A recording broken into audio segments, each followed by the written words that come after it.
The measurement of blood pressure is one of the foundations of prenatal care.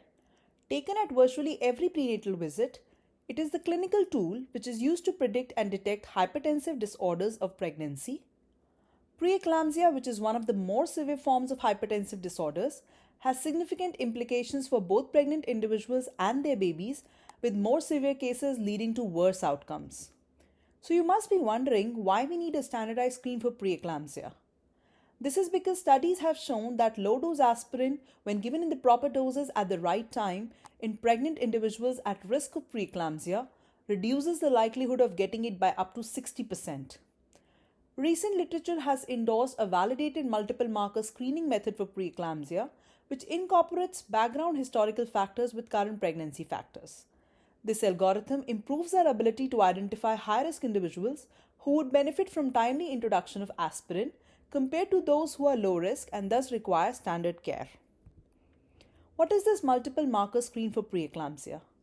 It includes a standardized history composed of items we usually identify in the prenatal record, such as pregnancy type, dating, maternal characteristics like height, weight, and race, past medical history and obstetric history. It also includes an ultrasound marker and blood markers drawn at the 11 to 14 week prenatal visit. An essential component of this multiple marker screening method is a standardized blood pressure measurement, which is different from what we routinely do during the rest of the pregnancy. Most of the healthcare providers measure the blood pressure of the pregnant patients during prenatal visits, often taking one or two measurements with no established protocol and using a manual instrument. However, the standardized method of measuring blood pressure that is accepted worldwide has some components. First and foremost, make sure that the pregnant individual is well rested for at least 5 minutes before blood pressure measurement. It is important to make sure that you have an appropriate cuff size with the bladder length covering 80% of the arm circumference and the bladder width covering 40% of the arm circumference of the pregnant individual. Automated method of blood pressure measurement is recommended.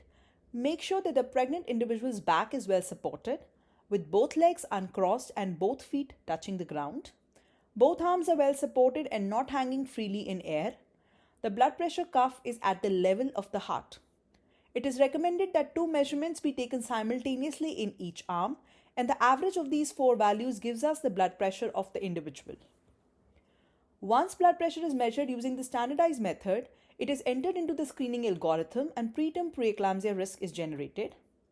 For those pregnant individuals at risk, more than 1 in 100 are then classified as high risk and will benefit from offering low-dose aspirin. Thank you so much for viewing this video. Once you have viewed it, please click on the arrow provided below to move ahead with the post-video survey.